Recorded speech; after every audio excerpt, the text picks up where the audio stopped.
Nu tai kada jau Power BI turės Copilot'ą?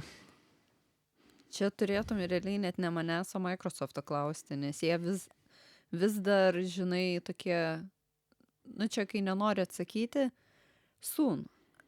Žinai, pasaka. Tai aš manau, kad turėtų būti kitais metais, bet realiai ar pradžioje, ar vidury, ar gale neįsivaizduoju. Nes bent jau mano žiniomis iki šiol, kas čia yra spalio kažkelinta diena, tai Jokių announcinimų dar nieko. neturi konkrečiai, nes parodė, kad jau turi pasirodyti, bet datos kažkokios, nu kad ar bent jau ketvirtį paminėtų kažkokią, tai nėra. Ja, nes aš, pavyzdžiui, tai kol kas nesidžiaugiu Power Apps'u Copilot'o. Jo, nes tavo pasirodė, man atrodo, pavasarį šie, ne? Jo, ten jau naudotis Gale galiu gal. nuo vasaros, bet Ai, kažkaip nelabai. Man asmeniškai Power Automate visai nieko, naujas editorius fainas, nu, jame ir veikia tas Copilot'as, pakeitė tiesiog kitaip, išdėsto viską, žinai, kaip editinį ir visą kitą, o Power Apps'u Copilot'as kažkaip dažniau sako, sorry, I can't do this, tai mane taip nervuoja, žinai, kai kažko sako, negali padaryti. Bet Teams'ų preview'e jau yra tas Teams'ų Copilot'as, arba turbūt jisai Teams'ų Copilot'as vadinasi. Nu, aš spėju, kad ten viską Jo, vadins Copilot'as. Tai įsijungus transkriptą pokalbyje, šiandien kaip tik Čia pabandėm. kur tie subtitrai, ne? Būna transkriptai. Ai, ne, čia tas, kur rašo tavo, ką tu šneki, ne? Taip, jis pagal nutilėjimą yra išjungtas, nes šiaip čia GDPR pažeidimas, nes tada gali visų pokalbių realiai transkriptuose ieškoti dalykų. Tai šiaip turbūt joks tenantas nebus įsijungęs Europai bent jau. Bet tam tikrose susitikimuose tu gali tai padaryti.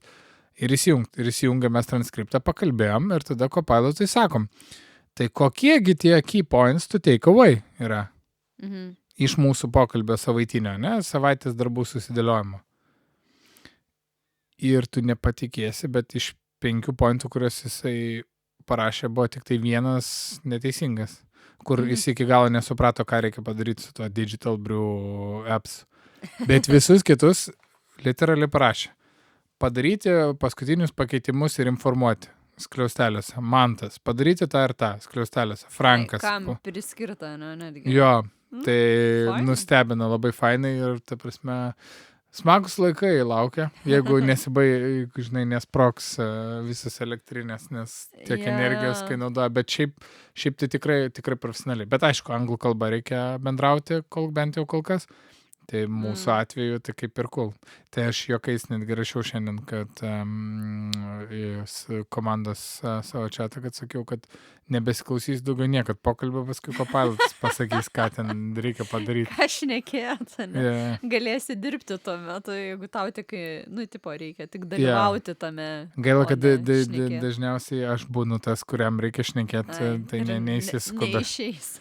Bet šiaip, kai va, ten kokiam tuose, žinai, planavimuose viskas ir panašiai, tai tikrai manau, kad galima išsisukti nuo intensyvos klausimų. Bet šiaip, jeigu tau reikia, pavyzdžiui, tų meeting notes'ų, kur būna ten kiti rašo meetings minutes, ar kaip į ten, kur tipo, bet nežinau šiaip, kiek aš su kuo dirbau, niekas šito neprašė, bet būdavo jo, gal tų žmonių, kurie, tipo, nu tai gerai, tai užtvirtinant, va šitas turi padaryti tą, nu iki kito karto ir ten Čia kažkas geras rašo. delivery koordinatorius čia- turėtų tai padaryti. Jo, iš jo, tikrųjų. jo.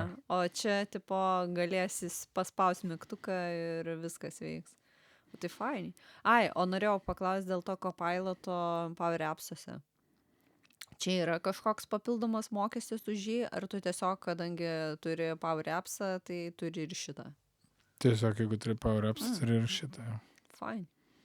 Nes man Ga- atrodo, bet tai- Power BI irgi bus tiesiog. Bet tai gali pasikeisti, nes dabar Gito tas Copilot'as, Visual Studio, tas, kur yra dabar kaip programavimo Copilot'as, tai man atrodo, kad jau viskas įbrangina, nes tiesiog labai... Aš šiaip mačiau, kad ten reikia kažko atskirai, nes aš ne per seniausiai, vat, kaip paminėjai, tą Visual Studio Code instaliavau, sakau, kažkaip pradėsiu naudoti, nes man kartais PowerShell'ui reikia.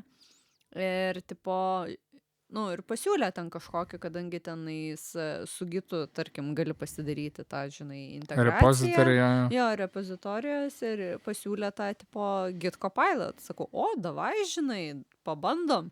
Ir paspaudžiu ir iš karto ten jau kažką registruokis, ar ten mokėk, nu, tipo, jau supranti, kad nebėra nemokamas, kur tiesiog. Nes per vieną konferenciją tai aš esu mačius, kur grinai pasijungia ir PowerShell'o kodą, ten rašai komentarą ir tau Copilotas parašo kodą, žinai, ir pagal tai, ką tu prieš tai jau rašai ir panašiai, ir, nu, labai ganėtinai, bent jau su tais pavyzdžiais, ką rodė, pataikė, žinai. Ten, tarkim, prie signing, prie workspace'o ten tokį žmogų padaryk jį owneriu, žinai, ir parašo tau kodą. Tai, bet turbūt reikia neįsijausti ir galėsim padaryti visą epizodą apie Copilot, kad plačiau papasakot, nes šiaip jo įdomi tema ir apie tai, kaip inovatyvūs jauni dėstytojai keičia savo, pavyzdžiui, dėstymą universitetuose irgi. Ir tiesiog sako, šiandien mokysimės tai, ir tada pats atsidaro Copilotą, paprašo parašyti kodą ir tada analizuoja kodą, kurį parašė Copilotas kartu su studentais. Tai irgi labai jo fainai atrodo. Negirdėjau. Nu jo, šiaip reikės gal padaryti vien, nors ir Power BI dar nėra, bet galima, žinai, aišku, ir bendrai dar apie ChatGPT pridėti ir panašiai. Tiesiog AI, žinai, ir... Tai va, o šiaip... Bet gal kažkada, kai ateis. Taip, o šiandien šiaip ne ką mažiau įdomi tema, tai yra apie projektą. Ja, tai yra, kad mes kažkada aptarinėjom šiaip projektus kažkuriam epizode pristatinėjom, kai pristatinėjom Power BI ir Power Apps'us, kas klausėsi, tai yra, kas tai yra. Tai daugiausia perklausų surinkęs epizodas. Bet šiandien tiesiog sugalvom, kad pristatyti kokį nors įdomų projektą, kuris vienaip ar kitaip buvo iššūkis arba tiesiog kažką įdomaus reikėjo kažkokį įdomų galvosūkį spręsti. Tai aš gal tada pradėsiu nuo savo galvosūkio. Iškart perspėsiu, kad tas galvosūkis nėra iki galo dar išspręstas, bet tiesiog pasirinkau jį kaip kad gal tokią kaip mintį, kurią pasidalinti, kad va tai yra įmanoma ir galbūt ir jūs norėtumėt pritaikyti savo darbe, savo įmonėje ir panašiai. Tai yra toksai dalykas kaip best practice analyzer, kas reiškia, kad pavyzdžiui, norėjau sakyti, mano laikais nebuvo tokio dalyko. Tai esmė tame, kad, pavyzdžiui, mano laikais, kai aš tik pradėjau mokytis Power BI, nebuvo kažkur surašyta konkrečiai, kad va tokios yra geriausios praktikos, geriausios taisyklės, kad darykit tik taip ir tada jau turėsit, geriausią ten performance, neturėsit ten kažkokių problemų ir panašiai. Tipo, yra tam tikros, žinai, taisyklės, kurias, jeigu tu jomis vadovaujasi, tavo jau bus ganėtinai gera ataskaita padaryta. O dabar jau yra ir, aišku, linką įdėsiu į aprašymą, tai yra net ir vadinasi Best Practice Rules to Improve Your Model's Performance, kur Power BI-jaus blogė yra aprašyta grinai išvardintos visos taisyklės ir netgi yra skriptukai, kurios tu gali pasileisti ne per Power BI desktop, bet per kitą trečių asmenų toolsą, kur tu prisijungi prie savo modelio, pasileidi tuos kelis skriptukus, kurie aplikuoja tuos best practices ir tau parašo, kiek yra kokių violationų, o kiek, aišku, kas gerai, tai viskas tvarkoja, bet visiems svarbu yra ką pagerinti. Tai jie parašo, pavyzdžiui, tu naudoji tenais, tarkim, bidirectional relationship, kuris nėra rekomenduotinas. Ar tu tikrai, žinai, nori jį naudoti, jeigu ne, yra netgi mygtukas, nežinau, ar ant visų taisyklių, bet ant daugumos yra net mygtukas, kur gali paspausti fix ir tau ištaisys tą, žinai, problemą. Tai gal paprašiau būtų su pavyzdžiu, kad, tarkim, tu esi prisijungęs ten tiek stulpelio, kurių tu nenaudoji niekur. Tipo, jokiose kalkuliacijose, niekur, tai tau reiktų jos įsitrinti, ne? Nu, paspaudi mygtuką fix ir jis tau ištrina tos, žinai, stulpelius, ar ten mežursus, ar kažką tais. Ir jau tau, žinai, geriau. Aišku, kai kuriom taisyklėm, nu, tu negali taip visiškai, kaip čia, tikėti ir sakyti, jo, viską dabar man čia fixing, trink ir taip toliau, nes tam tikri dalykai yra, kur, nu, tu gali tą naudoti, jeigu, kaip sakau, tą, vat, pavyzdžiui, bidirectional relationship, jeigu tu žinai, kada jį naudoti ir kodėl tu jį naudoji ir esi užtikrintas, kad tau tikrai jo reikia, nu, tai tu jo nedeletinsi, nerimuvinsi, nes, nu, tau jo reikia. Bet jeigu tu esi tik pradedantysis ir, man čia kažkas neveikia, tai aš davai jį jungsiu, nes čia šiaip, nu, yra toks pavojingas dalykas, aš net, nu, neįsiu į detalumus, bet čia jau reikia, nu, turėti, išmanyti, kada jį gali naudoti, kada ne. Ir dažniausiai yra apėjimų, kad kaip jį nenaudoti. Tai netgi būna kartais prie tų taisyklių ir netgi tam tikri linkai pridėti, kur gali pasiskaityti apie tą, žinai, kodėl čia gerai arba blogai ir panašiai. Ir O čia aš teisingai supratau, kad čia community toolsas. Ten yra, nu, realiai jo, jis yra nemokamas ir gali jį tiesiog, vat, sakau, skriptų kelių pagalbėlę pasileis per tą third party toolsą, ir kuris irgi, beje, nu, yra mokama ir nemokama versija, bet per nemokamą versiją irgi puikiai veikia viskas ir ten tiesiog tu vat, gali pasinaudoti tom taisyklėm. Kaip įdomu, nes, pavyzdžiui, Power Apps'ose tai Microsoft'as turi solution checkerį ir turi monitorių, kurį tu pasileidi realiai ant Power Apps'o ir jeigu ten vat, kažkokiu tai yra performance warningų ir taip toliau, nu, kaip pavyzdys irgi labai panašiai, kaip tu paimi controlsą ir jį susijai su kokiu nors esančiu kitam screen'e, kurio tu iš tikrųjų net nereikia naudoti ir to išmeta warning, ar tikrai šitas ryšys reikalingas, nes kiekvieną kartą, kai apps'e tu susijai elementus per skirtingus screen'us, tai tada reiškia, jam reikia loadinti ir kitą screen'ą, nes šiaip jis užloadina šitą screen'ą, tada kitą screen'ą, tai tu išskirstai kuo daugiau screen'ų tam, kad kitų nelaudintų, nes, pavyzdžiui, ateina vartotojas, gal nueina tik į kažkokį vieną screen ir viskas. Tai šitą metą Microsoft'as ir visus accessibility issues tikrina visą laiką. Tai tau gerai. Power BI idėja nėra, nes aš irgi norėčiau mygtuko tiesiog Power BI desktop, kad paspaudi ir tau parašo, vat, čia nėra geriausios praktikos, pataisyk.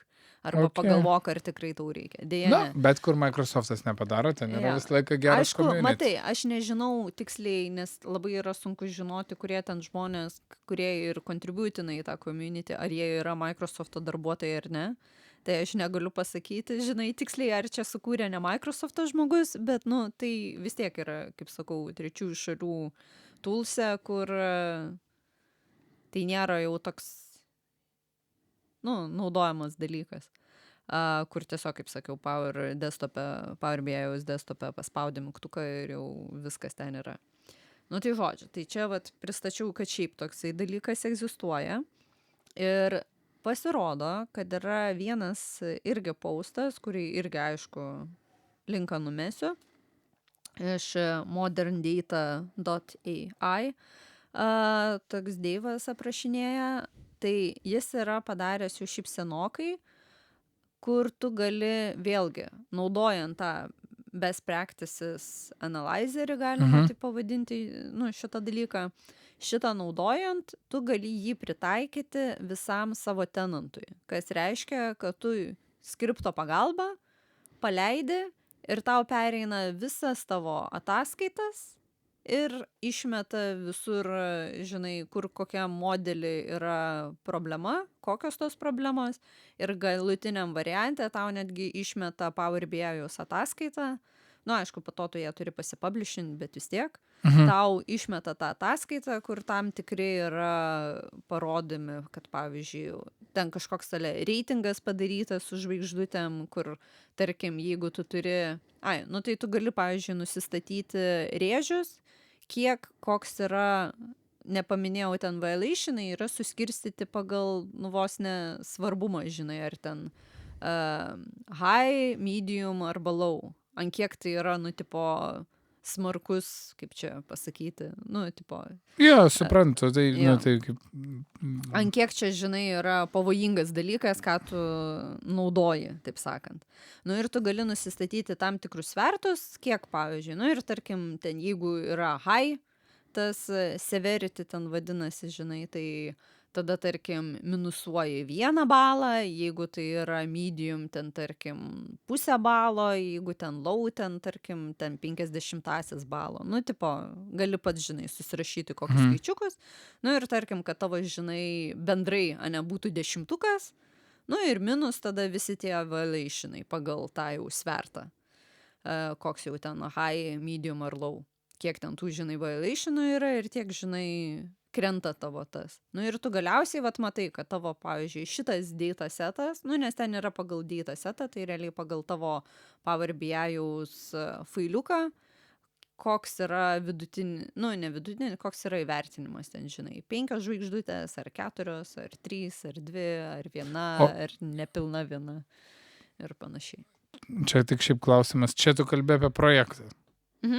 Okay. Nes aš galvoju, ar apie įrankį, ar apie projektą. Ne, apie projektą. Tai koks projekto iššūkis buvo? Tai vat projektas būtų toksai, kad pavyzdžiui, jo, taip ir iššūkio, nes aš pradžiai pradėjau pasakoti ne nuo bendrinės idėjos, bet jau iš karto Jo, tai aš dėl to biškį ir pasimečiau. Tai, taip sakant, gal dar giliau kaip įgyvendinimas dar papasakosiu, bet bendrai buvo iššūkis toksai, kad, tarkim, tu turi premium capacity, tai jeigu kas klausėtės praėjusio podcast'o apie licenzijavimą, šiaip aišku būtų apie premiumą galima šnekėti iš vis belekiek, bet taip sakant, tai yra brangus dalykas, kuris kainuoja didelius pinigus. Ir jeigu tavo ataskaitos, kurios naudoja tą premium capacity, yra neoptimizuotos, tai reiškia nesilaiko gerųjų praktikų, jos dažniausiai naudoja daug resursų. Tai reiškia, jeigu tu, pavyzdžiui, turi, kaip sakiau, capacity galima priskirti prie workspace'o, nu čia praeitam podcast'e pasakau, epizode. Tai jeigu tavo tame workspace'e, pavyzdžiui, yra 10 ataskaitų, ne? Ir viena iš jų yra vat, stipriai neoptimizuota, labai didelė, tai ji, pavyzdžiui, gali sunaudoti visus resursus ir kitom 9 nebeliks. Ir tada žmonės, kurie ateis į tas kitas 9, jie lauks, kol kažkas susilaudins, dėl to, nes nėra resursų užlaudinti tavo ataskaitos. Tai tau apsimoka žinoti tas tokias negeras ataskaitas, galima pavadinti, ne?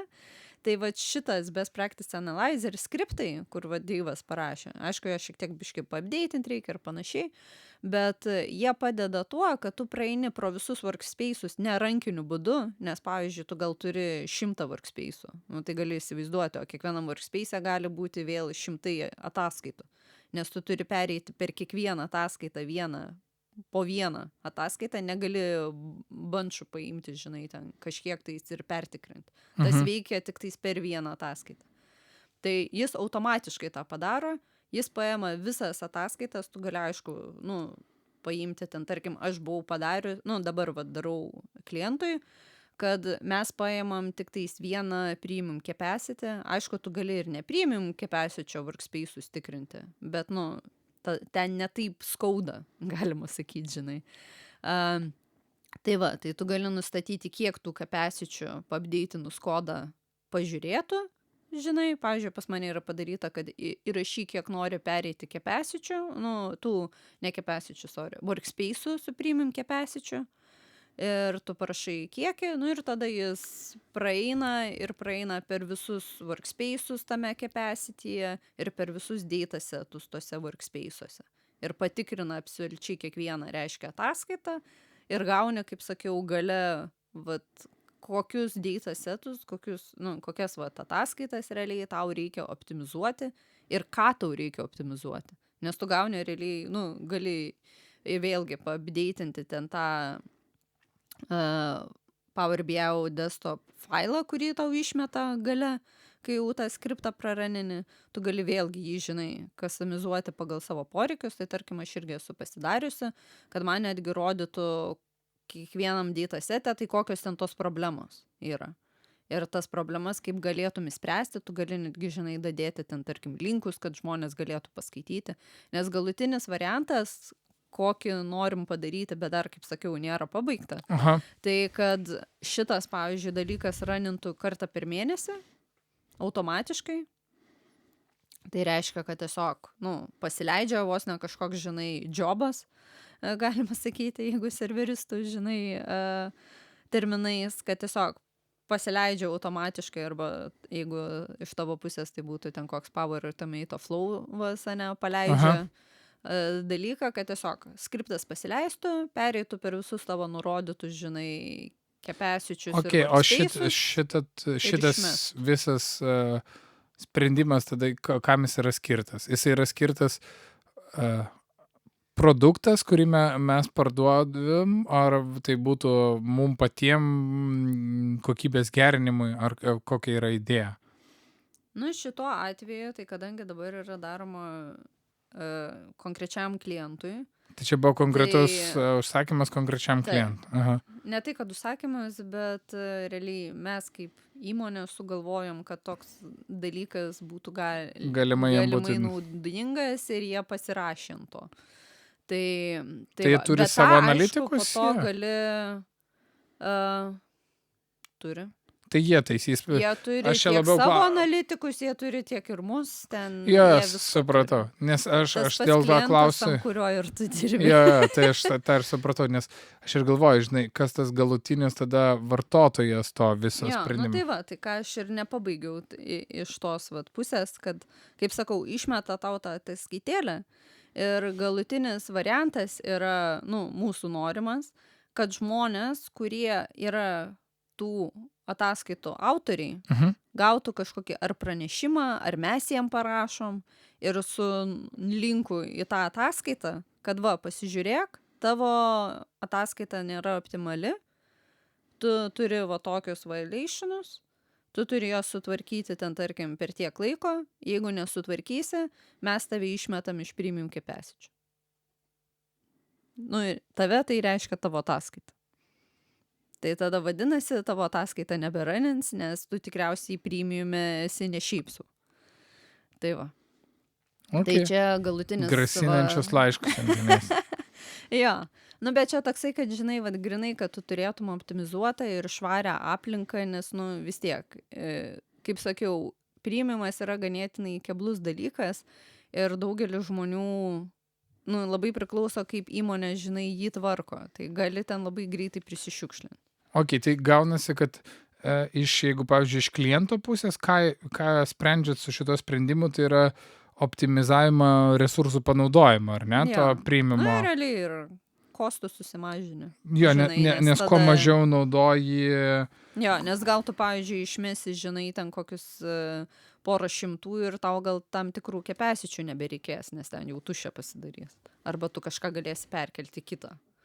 Nes tų capacity gali turėti daug. Skirtingų dydžių ir panašiai.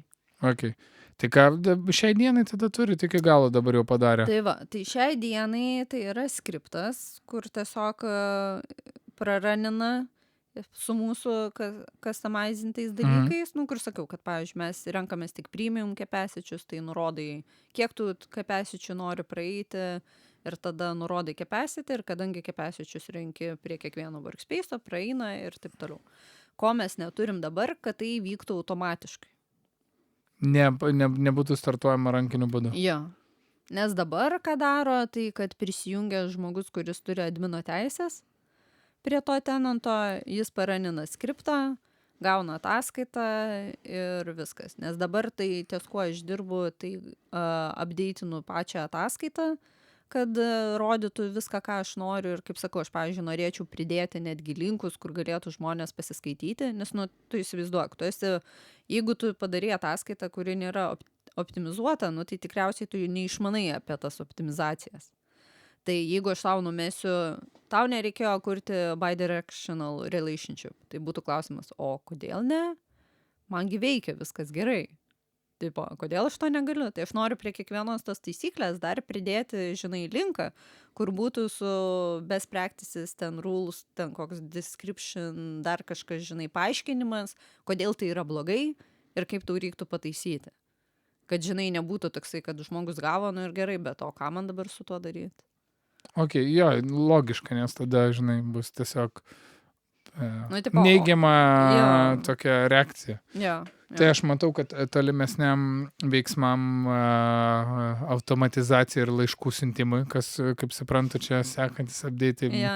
Power platformos komanda galėtų prisijungti su Power Automate ir startuoti ir tavo skriptukus ir laišką įsiūsti. Jo, nes mes irgi galvom, kad galima ten ir tą patį tą Azure naudoti, Data Factory ar ten dar kažką, žinai, nu nebūtinai Azure, bet, nu, tipo, visokių, nu, kur tą, pavyzdžiui, žiūri, storinsi, kur tos duomenys, tada tu, pavyzdžiui, gali pasižiūrėti, ar pagerėjo, nes vis tiek tau, žinai, gal net Jo, ir tai nori čia. kažkokį vidutinį reitą pasižiūrėti visų, žinai, ten kepesičių, visų ataskaitų ir, žinai, žiūri, ar pasikeitė kažkas į gero, ar žmonės, žinai, paapdeitino. Nes dabar tai tenais nekaupia istorijos. Tu tiesiog matai dabartinį, nu ir jeigu tu dar sykį praraninsi, tai vėl, žinai, bus, nu, tipo, tie failai kaupiami, tu gauni kaip ir failų pavidalu, bet ataskaita tai vis tiek rodo naujausią būseną. Ok. Tai va. O ir gauni įvertinimą. Ja. Tai jeigu gauni labai žemą balą, tai tada ant gėdos lentos tavo vardą Nu. užraš kaip Jo, prastą jo. develop. Tai aš irgi juokavau jau su kolega, sakau, O galim gerai, padaryti gėdos lentą. O buvo idėjų tai irgi taikyti įmonės viduj? Esamiem klientam, kad gerinti tai sako, kokybę. mes tada, žinai, kai jau padarysim, tai jau tada gali vos nedaryti kaip produktą Produktą. ir siūlyti ir kitiem klientam. Bet Ok. kol kas reikia, padaryti. Ir čia jau toksai nusimato, sakyčiau, didelis, nes aš nesu data inžinierius ir aš, nenusimanau su tais visais data factories. Nesidėti ten- inžinierius kol kas. Kol kas jo, ten visais gal galima naudoti ten Azure Functions arba Logic Appsus, ar ten dar kažką, nu ten optimizacijam, ar ten kokius pipeline'us Azure, žinai, ar dar kažkokius, arba, vat, kaip sakei, vat, Power Automate, nu, tipo, ten jau reikia tada kitos skyriaus irgi pagalbos. Ir kadangi tai yra klientui, tai galbūt, tai, žinai, nu, vat, klausimas, kaip nueisim, ar pas kliento inžinierius, Kliento ar pas sąskaita mus. ar mūsų Jo, jo nes, sąskaita. aišku, mums gal labiau apsimokėtų mūsų imti, nes tada Jeigu gali mes kaip projektą ypač norim daryt. Nu, produktą, ne projektą, jo. Nu, šiaip labai, manau, kad labai įdomus jo, produktas, iš tikrųjų. Tai va. Ir panaudojamas plačiam prasmėm, ypač Jo. tokiem klientam, kurie turi savo analitikų ir kūrėsi, tai manau, kad jo. Nes aš manau, kad tiek, kiek yra parašyta to skripto, tai net neinant į optimizacijas, kad tau, automatizacijas, kad Kad tau tau ten- ranintų automatiškai, žinai, kiekvieną mėnesį. Tau nėra problemų, ypač kai tai yra maža įmonė, paimti tą skriptuką ir paraninti. Čia turiu menį jau tą Žinai. community tools. Nu, kaip aš šitaip pavadinu. nebūtinai, Nu, tai community, bet, sakau, tie skriptai jie irgi yra papublishinti postą, kur Deivas, arba ten moderndata.ai yra aprašęs, tu irgi gali pasimti GitHub'e, pasimti skriptus, kurie viską padaro, tik, biški gal ten kažką reikės pasitvarkyti. Ir viskas, tu tą gali naudoti. Pavyzdžiui, aš manau, netgi dauguma Lietuvos įmonių tą galėtų pasiimti ir pas save naudoti. Nesakau, mano laikais nebuvo jokio, žinai, nei to community, nei dar tokio skripto, kur ten iš viso, sakau, automatiškai tau pereina visus tos datasetus ir tau nereikia to third-party toolso būtinai prisijungti, nes viskas ten backend'e pasidaro. Jo. Taip. O koks tavo tada įdomus projektas, iššūkis? Tai jau dabar nebepasakosiu tavo įdomės. Jo, tai aš iš tikrųjų įsprendžiu tokį iššūkį, kur labiau techninis iššūkis negu kažkoksai kliento, bet iš esmės toks kliento poreikis iššūkis projektas buvo. Tai idėja tokia, kad jo, šiaip aš galiu netgi paminėti, kad šitoks yra Heinekenas, tai kai Heinekenas keičia pakuotę iš esmės arba išleidinėja kokį nors naują produktą, tai reikia kažkam suderinti pakuotės dizainą, tai yra etiketės visą dizainą.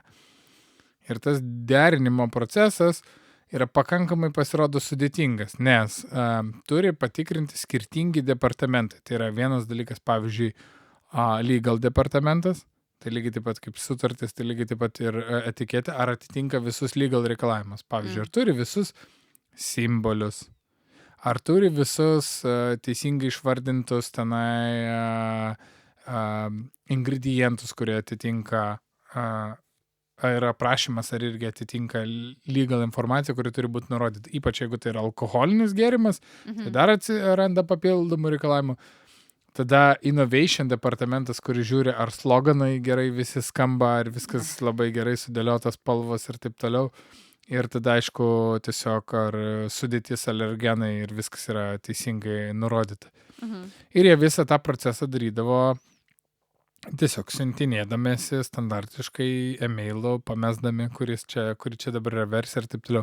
Ir po to brando menedžeris, jie taip vadina tą rolę, kurie bendrauja, galiausiai kurie atsakinga už tas etiketės sukūrimą, tai jis siunčia dizaineriui tą etiketę ir tada turi surinkti visą informaciją, kas ten turi būti, arba pakuotė, arba etiketė, čia priklausomai nuo to. Ir jo, tas surinkimas informacijos irgi buvo toks labai keistas, tai galiausiai kaip ir atrodo standartinis projektas, kad tiesiog pasidaryti Power Apps'o formą, bet kur atsirado iššūkis, kad reikėjo padaryti peržiūrą tų pačių etikečių. Jis yra viena dalis, kai mes supildom, tai pačiam supildyme ten kažkokio tai kosmoso nebuvo. Ten, pavyzdžiui, yra brandas ir yra pobrandis arba lainas. Tai ten, pavyzdžiui, jeigu brandas yra koks nors ten Heineken, tai ten gali būti alkoholinis, nealkoholinis alus, skirtingas alus. Ir tos sąsajos, kad pasirinkau šitą, tada man rodo tą, tai tokie paprasti išfiltruoti pasirinkimai. Tada ten kažkokios tai sąsajos tarp pasirinkto pobrandžio ir kuris yra gaminamas, tada tenai užsipildo kiti laukai, tada ta lentelė buvo irgi custom padaryt, kur būtų, kur ta kaip jinai vadinasi, nutritional information, ta lentelė turbūt angliškai, lietuviškai, energinės arba maistinės vertės. Maistinės vertės, jo, tai irgi padaryt, kad vartotojui pildant, žinai, būtų tas pats jausmas, lyg jisai tiesiog į lentelę supildo. O po to viską sukišti duomenų bazę, atgal iš SharePoint, kaip jau normaliai, žinai, veikia tas išsaugotas. Tada tas buvo tvirtinimo procesas, tai tada, kadangi, kai tikrina turi patvirtinti, tai tvirtinimo procesą tada galvojau,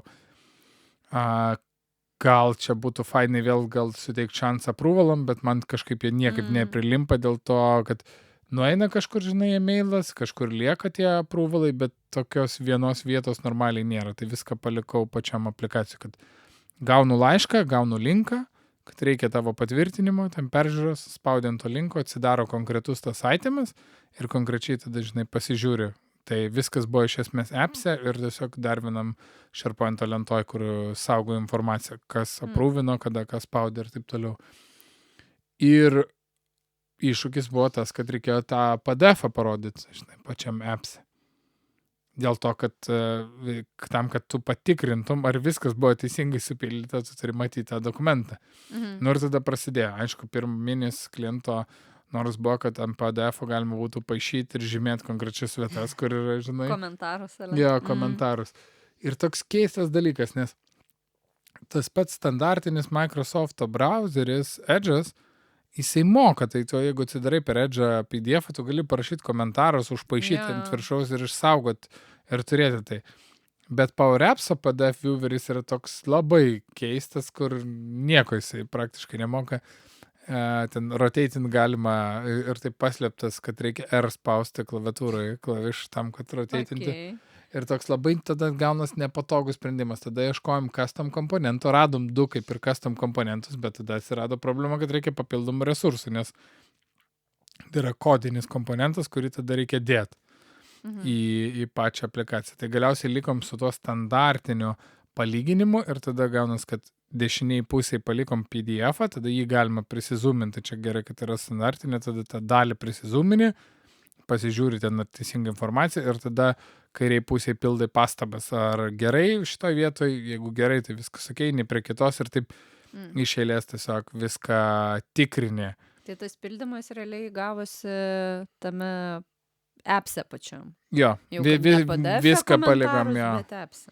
Ir tada savo nuožiūrą dar pasiūliau įdėti featuresą, kad tiesiog PDF atidarytų kitam langė, nes, nu, blemba, žmonės vis tiek daugumą dirba su 2 ekranais. Su pora, jo.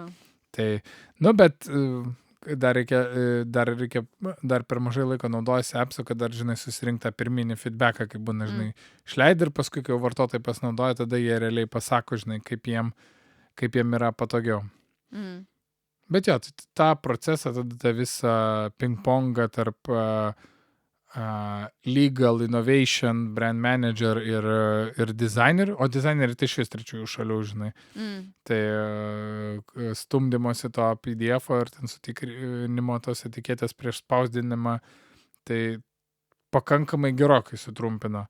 Tai gražą, kai skaičiavo, tai jo, ten ten įdomios tas metrikos, bet priskaičiavo apie 20 000 čia darbo laiku ir papildomos korekcijos, kiek jiem atseido, apie 20 000 per metus. Vien už tai pinigų, jo. Čia darbuotojų laikas paverstas pinigais plus dizainerių darbas, kadangi tai yra trečioji šalis. Jiem dar mokė. Jo. Nu jo, nes jiems paprašiau, kai jau viską mato, ten komentarus ir taip toliau, ir kai viskas vienoj vietoj. Jo. Tai jeigu kas nors darysit su appso linku, tai pasidalinsiu nuorodą tiesiog, kad manau, kad jeigu dažnai kažkokie approvals, tada būna kažkokie patvirtinimai projektuose, tai pasidalinsiu linku tiesiog pasižiūrėti. Aš manau, kad dauguma, kas darėt sudėtingesnius appsus, šitą žinojot, bet jei ne, kad galima padaryti tokį linką, e-mailę, kurį įsiunti iš Power Automate, kad atidarytų ne tiesiog aplikaciją, o atidarytų konkretų įrašą, kad, sakai, man reikia patvirtinimo ant šito ir atidarytų tą įrašą, to įrašo detalės, o ne šiaip beleką. Paskui Jo, ne viską ir kur susirask pats. Sėkmės. Jo. Dar su žinutė e-mailė galėtų būti, žinai, parašyta sėkmės ir linkas. Taip. Nu tai visai irgi naudingas dalykas. Aišku, čia toksai specifinis, bet, nu, vis tiek. Jo, tai sakau, aš turbūt liksiu prie tos nuomonės, kad visą laiką darysios pats approvalus, kur geriau aš įsisaugau, nors ir nereikia kažkokio specifinio funkcionalumo, bet tada daugiau kontrolės turi negu su tais standartiniais approvalais. Nes jos įsiunčia e-mailę, labai fainai, kad e-mailę gali iš karto paspaust, tą, žinai, approve ir niekur neišeiti iš e-mailo. Labai geras feature'as, bet pats... O čia pala Automato ir SharePoint'o, kieno čia tas? Automate'as yra. Automato. Yeah. Nesakau girdėjus, bet galvoju, neatsimenu, Taip, jis ten daug buvo, kai išleido, buvo tikrai kažkokį dariau, tada atsimenu, ir gal atostogų prašymą ten projektą, tai tada jo naudojau jį, bet šiaip jo, tas dalykas, tas kontrolės nezrėjimas kartais užnesa. Nu, tu nori ir rodyti ir tas detalės, žinai, tada pradedi grūsti elektroninį tą laišką, tas detalės, bet galvoju, jau daros nesąmonė, nes ten viską, žinai, jeigu ten, tarkim, 40 laukų, žinai, ir kai jau visus pradedi grūsti laišką, tada toksai keistas.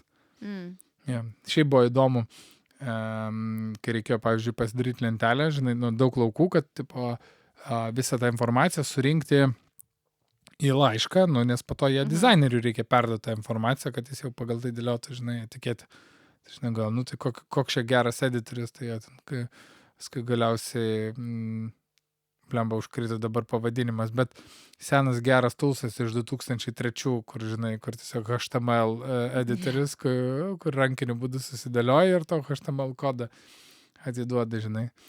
Kur nereikia iš tikrųjų nieko fancy, nes ta laiškai, kaip buvo, taip ir yra tas senas geras HTML'as, kur nori, taip susidėlioja. Ir kol tu siuntinėji įmonės viduj, nes vis tiek siunčia service accountas darbuotojams, kurie yra viduje, tai labai viskas fainai veikia, jokie ten, žinai, blokeriai, niekas nieko neblokuoja.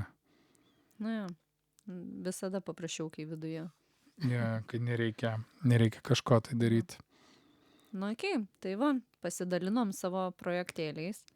Jeigu įdomu, galėsim kažkada ir pakartoti, nes manau, čia tikrai toksai visai turėtų būti naudingas epizodas, bet aišku, įdomu ir jūsų nuomonė, tai nepamirškit pakomentuoti. Ir tada pereinam prie savo tradicinio rekomendacijos rubrikos. Tai net tradicinės turėtų būti.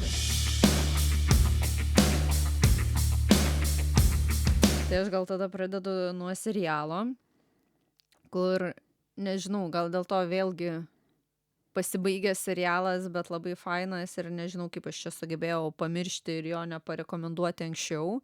Tai vadinasi Peaky Blinders. Šį kartą ne fantastinis, ne mistinis, kad ir kaip būtų keista, bet pats serialas yra apie Britus ir airius realiai, bet šiaip pagrindinė tai esmė yra, kad Peaky Blinders tai gauja, kuri valdė ten senais laikais, vėlgi neatsimenu ten tų metų, bet po, man atrodo, pirmojo pasaulinio karo lyg ir. Tai bijau dabar sumeluoti. Tai žodžiu, bet ten vėlgi yra apie šeimą, kurie gauja, kurie vadinasi save, pasivadino save Peaky Blinders ir jie tenais iš tų laikų, kur ten beretėse britvas nešiodavosi, kad, jeigu tau reikia, žinai, kažką greitai paškėrinti, atsiprašau, nužudyti, tai gali įsitraukti ir panaudoti ginklą ir panašiai, tai tenai su visokiom, taip sakant, gaujų peripetijom ir kaip jiems sekėsi ir kaip ten, tarkim, iš gaujos pavirto vos ne į biznio žmonės, bet vėlgi, žinai, su savo niuansais ir panašiai, tai tenais irgi tikrai labai įdomus toksai, kam patinka istoriniai šiek tiek, nes buvo ir Churchillio šiek tiek intarpų, pasirodymo, taip sakant, šiek tiek, nėra visiškai, žinai, atsiriboja nuo istorijos, bet ir nežinau, man atrodo, kad tai nėra ten tikros istorijos, žinai, interpretacija ar kažkas tokio, bet, vis tiek yra tam tikrų istorinių detalių, kurios ir buvo tuo laiku. Tai va, tai toksai tikrai visai įdomus. Vėlgi, sunku nespoilinti daug. Bet vėlgi, nedaug sezonų, tikrai įdomus, kam patinka tokie apie gaujas, jų peripetijas, kaip tenais viskas vyksta, kas žūsta, kas nežūsta, nes, kaip ir visur gaujos ir taip toliau, tai negali be mirusių apsiriboti ir panašiai. Tai ten, aišku, dar vienas įdomus buvo, kad ir apie PTSD buvo niuansų, nes, vis tiek, kai sakiau, kad ten po karo, tai ten, kai kurie žmonės, iš tos gaujos narių kare dalyvavo ir tenais, bet nežinau, ar ten antram pasauliniam dabar, žodžiu. Tai gal reikėjo pasiskaityti prieš tai, bet, irgi pamatysit. Bet, kažkuriam kare dalyvavo ir jie irgi rodo, kaip, žinai, bando susidoroti su to, nes tenais, tarkim, jie irgi vėl kaip šeima, tai broliai, seseris ir taip toliau, tai jie rodo, kaip, žinai, skirtingai dorojasi su tuo savo PTSD. Kas ten, žinai, svaiginasi, kas ten ant agresijos, kas dar kažkaip kitaip, ir kai tais laikais niekas apie tokius dalykus, žinai, nežinojo ir nebuvo ten kažkokių pagalbų ir taip toliau. Tai va. Koks tada žaidimukas šiandien? Šiandien labai paprastas, smagus žaidimas ir jauniems, ir seniems. Tai kaskadija ir senoliam. Tai iš esmės žaidimas, kur iš tų, kur primena Azulą, jeigu kas nors esat žaidę, tai čia sakyčiau irgi panašu, kaip pas save kažką tai dėliojas toks abstraktus žaidimas. Tai yra, tu turi žemės lopinėlius, tam tikrose žemės lopinėlius, tam, pavyzdžiui, gali būti vanduo, dykuma, medis, dar kažkas, gali gyventi skirtingi gyvūnai. Ir tu visą laiką, tavo žaidimas sukasi ratu ir tu sakėmi vieną lopinėlį ir vieną gyvūną. Vieną lopinėlį ir trauki vis kitus ir atsitiktinė tvarka. Ir bandai sudėti tam tikras gyvūnų kombinacijas. Ten kaip pavyzdys priklausomai. Ten yra, šiaip daug yra variantų, kurios tu įsitraukia, kaip gyvūnai turi būti dėliojami. Tai tas yra įdomu, kad yra kiekvieną žaidimą gali vis kitaip dėlioti. Pavyzdžiui, įsitraukia, kad meška turi gyventi vieną ir aplinkui neturi būti ne vienos kitos meškos. Ir tu taip bandai sudėti, kad kuo daugiau tų meškų po vieną išdėlioti. Ir tokiu principu tas žaidimas rutuliuojasi ir taip žaidži, kol baigėsi visi šitie lopinėliai žemės ir kas daugiausiai sudėlioja, tas laimi. Ai, nes norėjau sakyti tada, koks tikslas. Po to pačiam gale tiesiog žaidimas suskaičiuoja tikslus, taškus, kam geriausiai sekėsi sudėlioti. Kiek kokių miškų sudėlioti vienų ir panašiai, ne? Jo, Kad ten kiek atitiktų keria. visas tas Taip, ten taisyklės. lašišos, ten reikia dėlioti, žinai, kaip lašišų migracija, eilute ir panašiai. Okay. Ir po to prasideda dvikova, žinai, kad du žaidėjai renka lašišas ir mama ir tėtis ir tada pradeda pyktis, kuris paims lašišą, nes žaidėjas tiesiog gali paimti gyvūną nuo stalo ir kitam neliks tada ir neištraukti to. Tai toks tikrai labai smagus, nesudėtingas žaidimas. Aš norėjau sakyti, kad čia tikriausiai toksai lengvesnis, kai nori Tikrai taip. daug negalvoti, bet ir biški pasipykti, jeigu norėtum, irgi galima. Galima, drąsiai. Tai puikiai. Tai Tai ką, gerai. Šiandien tiek, ne? šiandien tiek ir tikiuosi iki kitų kartų. Iki.